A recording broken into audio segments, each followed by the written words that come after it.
শুরুতেই দেখে নেব আজকের সংবাদ শিরোনাম। স্থলপথ বন্ধ করে কড়া বার্তা, মোদী সরকারের নিষেধাজ্ঞায় কাঁপছে ইউনূস সরকার। হঠাৎ কড়া নির্দেশ, বৈঠক চলাকালীনই অনুব্রতকে ফোন মমতার। তমলুকে সমবায় নির্বাচনে তৃণমূলের জয় জয়কার, আকাশে উড়ল সবুজ আবির। বিকেলে মমতা, সকালে শুভেন্দু, রাজ্য রাজনীতির দুই হেভিওয়েটের সফর ঘিরে সরগরম উত্তর। বহুদিন পর মুখোমুখি কেষ্ট কাজল, কোর কমিটির বৈঠকের মাঝে অনুব্রতকে ফোন মমতার। চাকরিহারা শিক্ষকদের থানায় তলব, হাজিরা না দিলে গ্রেফতারির হুঁশিয়ারি পুলিশের। এবার আসছি বিস্তারিত খবরে। গরু পাচার মামলার জেরে জেল থেকে ফেরার পরও তার উপরেই ভরসা রেখেছিল তৃণমূল। এতদিন বীরভূম জেলা সভাপতির পদে রাখা হয়েছিল অনুব্রত মণ্ডল ওরফে কেষ্টকে।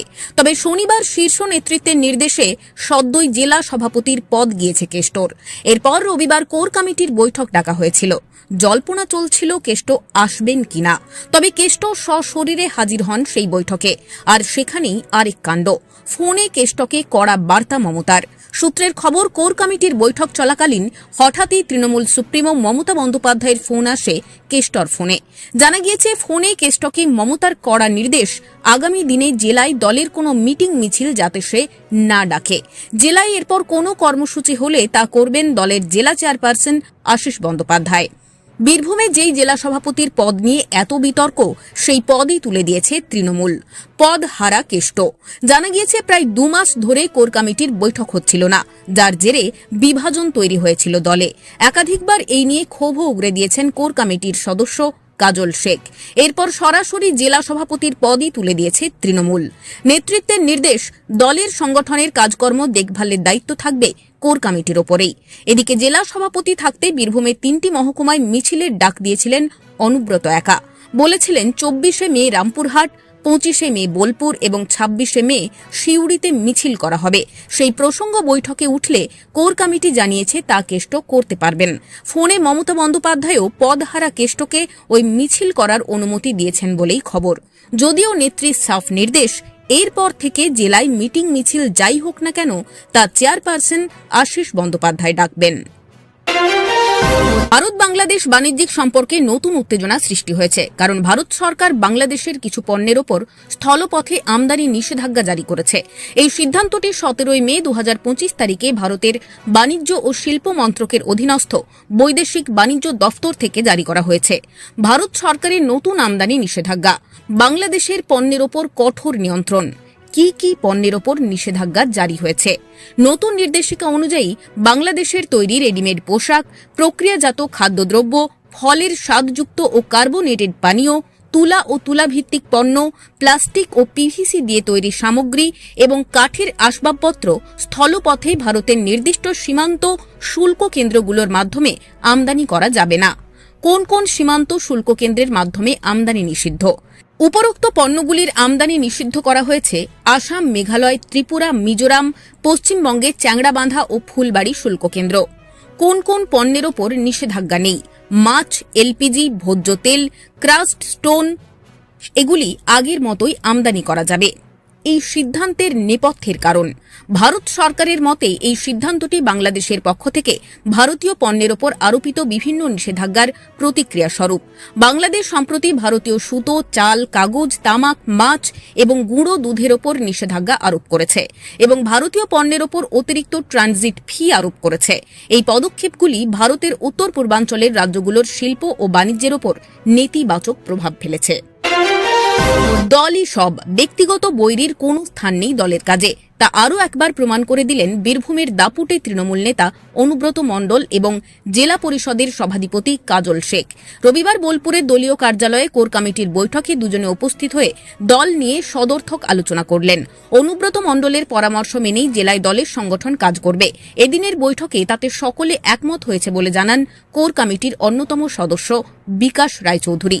তিনি আরও জানান, এদিন বৈঠক চলাকালীনই কেষ্টকে ফোন করেন দলনেত্রী মমতা বন্দ্যোপাধ্যায়। দেন প্রয়োজন প্রয়োজনীয় পরামর্শ। তবে তাদের মধ্যে ঠিক কী কথা হয়েছে সে বিষয়ে মুখ খোলেননি অনুব্রত মণ্ডল। গত শুক্রবার সাংগঠনিক রদবদল হয়েছে তৃণমূলের। তাতে বীরভূমের সাংগঠনিক দায়িত্ব সম্পূর্ণভাবে দেওয়া হয়েছে 7 সদস্যের কোর কমিটিকে। তাতে আমন্ত্রিত সদস্য জেলার 2 সাংসদ শতাব্দী রায়, অসিত মাল। জেলা চেয়ারপারসনের দায়িত্ব পেয়েছেন বিধানসভার ডেপুটি স্পিকার আশিস বন্দ্যোপাধ্যায়। আর দায়িত্ব পেয়েই তিনি দীর্ঘদিন না হওয়া দলের কোর কমিটির বৈঠক ডেকেছিলেন রবিবার 18 মে। দলের শীর্ষ নেতৃত্বের নির্দেশ মেনেই এই বৈঠক বলে জানান তিনি। আর সেই নির্দেশেই কোর কমিটির প্রায় সব সদস্যই এদিন হাজির ছিলেন। তবে ব্যক্তিগত কারণে আসতে পারেননি আমন্ত্রিত সদস্য সাংসদ শতাব্দী রায়। দলের পূর্ব ঘোষিত কর্মসূচি থাকায় গরহাজির ছিলেন বোলপুরের বিধায়ক চন্দ্রনাথ সিনহাও। অনুব্রত মণ্ডল আগেই 25 থেকে 27 মে 3 মহকুমায় মিছিলের ডাক দিয়েছিলেন। এদিনের বৈঠকে তা অনুমোদন করা হয়েছে। 25 মে রামপুরহাট, 26 মে বোলপুর, 27 মে সিউড়িতে মিছিল হবে। এছাড়াও বৈঠকে প্রতি মাসে 2টি করে কোর কমিটির বৈঠকের সিদ্ধান্ত গৃহীত হয়েছে। সেই মতো আগামী 14 জুন সিউড়ি এবং 28 জুন রামপুরহাটে পরবর্তী কোর কমিটির বৈঠকের দিনক্ষণ ঠিক করা হয়েছে। জেলার চেয়ারপারসন আশিস বন্দ্যোপাধ্যায় জানান, দল একটাই, তৃণমূল কংগ্রেস। মমতা বন্দ্যোপাধ্যায়, অভিষেক বন্দ্যোপাধ্যায়ের পথ নির্দেশ মেনে সেই দল চলবে। সকাল থেকে উত্তপ্ত ছিল তমলুক। সমবায় নির্বাচন ঘিরে এলাকায় ছড়িয়ে পড়েছিল উত্তেজনা। বিকেল হতেই সবুজ আবির উড়ল তমলুকের আকাশে। তমলুক টাউন ক্রেডিট কোঅপারেটিভ সোসাইটির নির্বাচনে জয় পেল তৃণমূল কংগ্রেস। সমবায়ের মোট 58টি আসনে 45টি আসনে ভোট হয় রবিবার। বাকি আসনে বিনা প্রতিদ্বন্দ্বিতায় জয় পেয়েছে তৃণমূল সমর্থিত প্রার্থীরা। 55টি আসনে জয় পেয়েছে তৃণমূল। বিজেপির ঝুলিতে 2টি, নির্দল 1টি আসনে জয় পেয়েছে। রবিবার তমলুক টাউন ক্রেডিট কোঅপারেটিভ ব্যাংকের নির্বাচন ঘিরে সকালেই তৃণমূল এবং বিজেপি প্রার্থীর মধ্যে অশান্তির ঘটনা সামনে আসে। তার উপর তমলুকের 16 নম্বর ওয়ার্ডের কাউন্সিলর মনোনীত প্রার্থী চন্দন ঘোড়াইকে তৃণমূলের প্যানেল থেকে বাদ দিয়েছিলেন 20 নম্বর ওয়ার্ড কাউন্সিলর চঞ্চল খাড়া। তারপরে তৃণমূল সমর্থিত নির্দল হিসেবে নির্বাচন লড়েছেন চন্দন ঘোড়াই। রবিবার বিকেলেই ফল ঘোষণার পর দেখা গিয়েছে ভোটে জিতে বোর্ড গঠন করেছে তৃণমূল। অপরদিকে চন্দন ঘোড়াই নির্দল হিসেবে জয়লাভ করেন। জয় পেয়ে প্রার্থী চন্দন ঘোড়াই দাবি করেন তিনি তৃণমূল করতেন, তৃণমূলেই থাকবেন। রবিবারের এই জয় ভারতীয় সেনাবাহিনীকে উৎসর্গ করা হয়েছে। আর এই ঘটনায় শাসক দলকে কটাক্ষ করতে ছাড়েনি বিজেপি।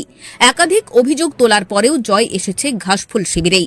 58টি আসনের মধ্যে আগে থেকেই প্রায় 10টি আসনে কেউ প্রার্থী না দেওয়ায় বিনা প্রতিদ্বন্দ্বিতায় জয় পেয়েছে তৃণমূল। বাকি আসনগুলিতে জয় পেয়েছে তৃণমূল।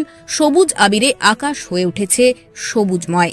একে অপরকে সবুজ আবির মাখিয়ে অভিনন্দন জানিয়েছেন।